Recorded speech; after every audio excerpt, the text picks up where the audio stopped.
오늘은 23장에 와 보면 이제 오히려 예수님께서 저들을 이제 역공을 하시는 거예요. 오히려 역공을 하시는 얘기가 나와요. 서기관들과 바리새인들의 문제를 이제 지적하시고, 또 8절로 12절은 저들의 문제를 가지고 이제 제자들에게 너희들은 저렇게 살면 안 된다 하고 그걸 근거로 해서 교훈을 주시는 얘기예요. 자, 서기관들과 바리새인들의 문제를 지적하고 계시죠. 그러니까 기득권과 명예는 탐하면서 정말 율법을 섬기고 또 하나님의 말씀을 잘 가르치고 양육하는 일은 제쳐놓고 있다. 그걸 지금 지적하고 계신 것이에요. 자, 그들이 그런 잘못을 범하는 구체적인 얘기를 예수님이 하시죠. 여기 뭐라고 말씀하시냐면 그들이 말만 하고 행하지 아니한다 그랬어요. 말만 하고 행하지 않는다. 그래서 예수님께서 뭐라고 말씀하시냐면 그들이 하는 말은 잘 듣고 그 말씀, 가르치는 말씀대로 하는데 그들이 하는 행위는 본받지 말라. 자, 그 다음에 그들의 잘못을 또 말씀하고 계세요. 무거운 짐을 묶어 사람의 어깨에 지우되 자기는 이것을 한 손가락으로도 움직이려 하지 아니하며 그랬어요. 자, 율법 규정을 백성들이 지키기 어렵게 아주 까다롭게 이렇게 다 규정을 정해놨다 그 말이에요. 그런데 예수님께서 뭐라고 말씀하셨어요? 마태복음 11장 28절로 30절 이렇게 말씀하셨죠. 수고하고 무거운 짐자들아 다 내게로 오라. 여기서 수고하고 무거운 짐 졌다는 게 바로 이걸 말하는 거예요. 율법의 이 엄격한 이 율법을 있는 그대로 지키려니까 얼마나 힘이 드냐 그 말이에요. 여기서 말하는 수고하고 무거운 짐은 그걸 말하는 거예요. 지금 우리가 포괄적으로 다르게 해석하고 있지만 그 문자적으로는 그런 얘기예요. 내가 너희를 쉬게 하리라. 나는 마음이 온유하고 겸손하니 나의 멍에를 메고 내게 배우라. 나의 멍에. 예수님께서 해석해 주시는 율법 지키는 조항은 내 멍에는 쉽고 내 짐은 가볍다 그랬잖아요. 예수님께서는 율법을 지키는 면에 있어서 율법의 정신을 따르지 그 조항을 따르지 않는다 그 말이에요. 그런 얘기가 되는 거예요. 그러니까 저 사람들이 그 어떤 상황이 되면 그 사람을 도우려고 하지 않고 율법 조항을 대해서 그 사람을 오히려 괴롭히더라 이 말이에요. 이게 이제 저들의 문제라는 거예요. 자, 5절을 보면 또 저들의 문제를 얘기하고 있죠. 사람의 눈을 의식한다. 이게 사람에게 보이려고. 또 다른 문제가 여기 있죠. 하나님께서 자기들을 서기관으로 세우시고 하나님께서 자기들에게 사명을 주셨는데 그럼 하나님을 의식해야 되잖아요.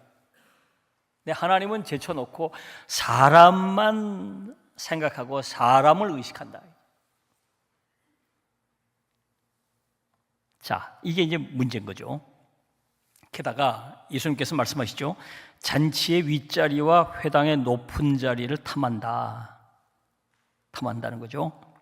잔치의 윗자리는 연회석의 제일 중심 자리를 말하는 거잖아요. 그런 것들을 탐한다는 거죠. 게다가 회당에서는 아까도 말씀드린 모세의 자리와 같은 제일 높은 자리에 앉힌다는 거죠.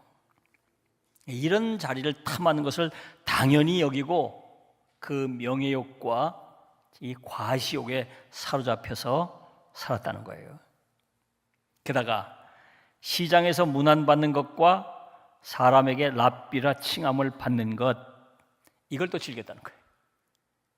이들이 이제 뭐 시장에 가면 사람들이 뭐 장사하고 뭐 하다가 아이고 랍비 오셨습니까? 다 인사하고 나야 나 왔다니까 아이고 오셨습니까? 다 랍비라고. 랍비는 선생님이란 호칭이잖아요. 이 서기관들은 당연히 랍비죠. 랍비 오셨습니까? 자, 이런 것들을 탐하고 그걸 자연스럽고 당연한 것으로 여기면서 살았다는 거예요. 그래서 이 서기관들 바리새인들의 문제를 지적을 하신 거죠. 자, 그다음 이제 이들의 이 문제를 가지고 너희들은 이렇게 살면 안 된다. 그런 교훈을 주시는 얘기가 8절부터 12절까지. 랍비라 칭함을 받지 말라, 그런 말이에요. 뭐 이게 지도자가 되려고 하지 말라 그 얘기는 아니죠. 교회 공동체에서 주어진 그 질서와 어떤 책임과 어떤 직책, 그 직책에 관해 그걸 무시하거나 그런 자리에 앉지 말라 그런 얘기는 아니에요. 그러니까 랍비라고 칭함을 받으려고 하는 그런 마음,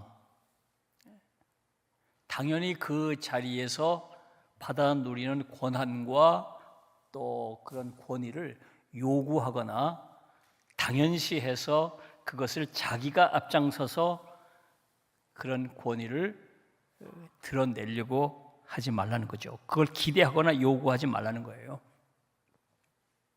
다 형제다. 형제끼리 존중하고 사랑하고 우애를 나누라. 그런 얘기를 말씀하고 계신 것이에요. 여러분, 그러니까 우리가 교회 안에서 세상적인 어떤 그 지위, 스펙, 또 교회 안에서 얼마나 오래 교회를 다녔나 그렇지 않나, 또 어떤 역할을 맡았나, 직책을 맡았나, 직분을 맡았나 그런 것 여부와 관계없이 우리 모두는 형제라는 사실을 마음속에 그걸 놓쳐서는 안 된다 그 말이에요. 내가 이 교회 창립 멤버인데, 내가 이 교회 장로인데, 내가 이 교회 목사인데, 이런 의식을 가지고 다른 사람과 자기를 구별지으려고 하는 이런 태도와 자세는 그게 이제 사단에게 사로잡혀서 공동체를 뒤흔들고 하나님의 기쁨을 얻기보다는 하나님의 분노를 얻는 그런 일이 생길 수가 있어요. 이 말씀을 여러분 꼭 주목해야 됩니다. 너희의 선생은 하나요, 너희는 다 형제다. 다 형제라 말이에요. 우리가 다 형제다. 먼저 태어난 형이 있고 나중에 태어난 동생이 있고 뭐 그런 거지. 형제가 다 같은 반열이잖아요. 형제라는 게. 그걸 구분해서 하려고 해서는 안 된다. 그 다음 아주 유명한 말씀이 나오죠.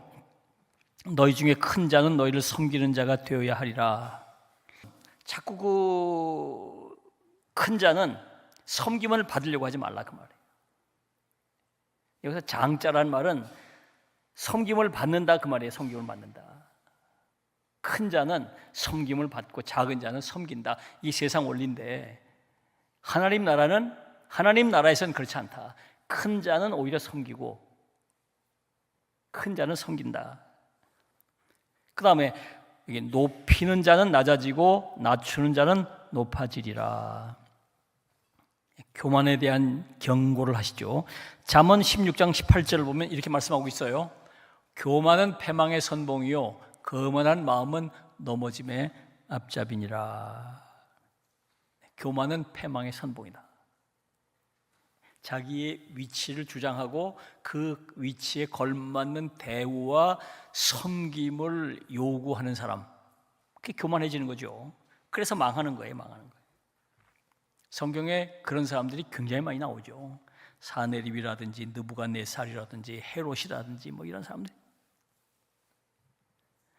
자, 반대로 성경은 겸손에 대한 축복을 여러 곳에서 말씀하고 있어요. 이사야 57장 16절을 보면 그가 말하기를 도두고 길을 수축하여 내 백성의 길에서 거치는 것을 제하여 버리리라. 자, 이렇게 높아지고 교만한 자들을 제해 버리시겠다. 그런 말씀하시고, 그다음에 낮아지고 겸손한 사람들을 높이시겠다, 그 말이에요. 이런 사람들 성경 여러 나오죠. 뭐 백부장 같은 사람, 수로보니게 여인 같은 사람, 회개하는 세리 같은 사람, 다 자기를 낮추죠. 이 결정적인 예는 사단에게서 볼 수 있죠. 자기를 높이려다가 지극히 낮아진 대표적인 예죠. 이사야 14장 2절을 보면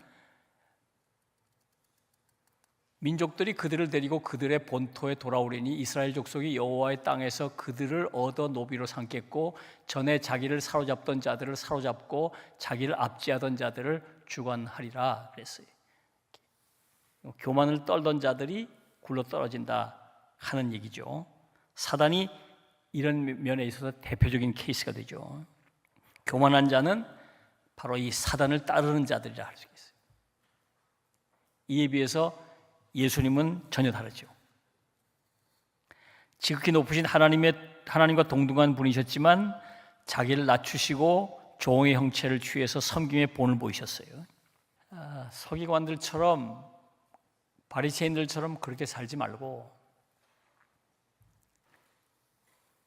존경을 받고 높임을 받고 인정을 받을 수 있는 자리에 있지만 그걸 받으려고 하지 말고 오히려 자기를 낮추고 섬기는 사람 되라. 그러면 하나님께서 때가 되면 그를 높이실 것이다. 그러나 자기 스스로 높아지려고 하는 저들은 하나님께서 낮추실 것이다. 예수님의 가르침이에요. 이 서기관들, 이 바리새인들, 저들의 문제를 아주 신랄하게 지적을 하고 계시고, 이제 다음 시간에 우리가 또 살피게 될 부분에 와서는 이제 이게 저주가 돼요. 저주가. 바리새인들과 서기관들에 대한 저주 얘기가 나와요. 그러니까 주님 보실 때는 이 교만해지고 명예욕과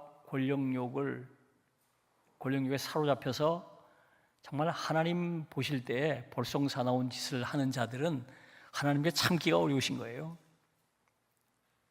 저들을 아주 저주하신다니까요.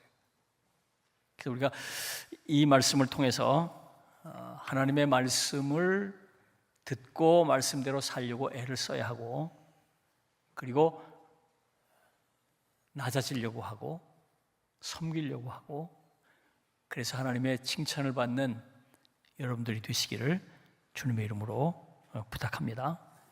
자, 정리해보면 우선 언행일치를 시키는 삶을 살자. 하나님의 말씀대로 말씀을 듣고 말씀을 전하고 그랬으면 그대로 살려고 최선을 다해서 애쓰고 노력하자. 또 두 번째, 하나님을 의식하는 삶을 살자. 눈에 보이는 사람을 의식하며 살려고 하지 말고, 서기관 바리새인들은 늘 사람을 의식하고 살았잖아요. 우리는 하나님을, 은밀한 중에 보시는 하나님을 의식하며 살자. 그리고 마지막으로 겸손하게 자기를 낮추며 살아야 하겠습니다. 기도하겠습니다. 하나님의 은혜를 감사합니다. 오늘도 말씀하시고 깨닫게 해주심을 감사합니다.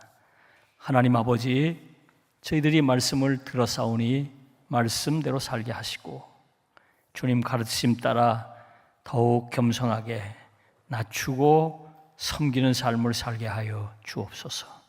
예수님의 이름으로 기도하옵나이다. 아멘.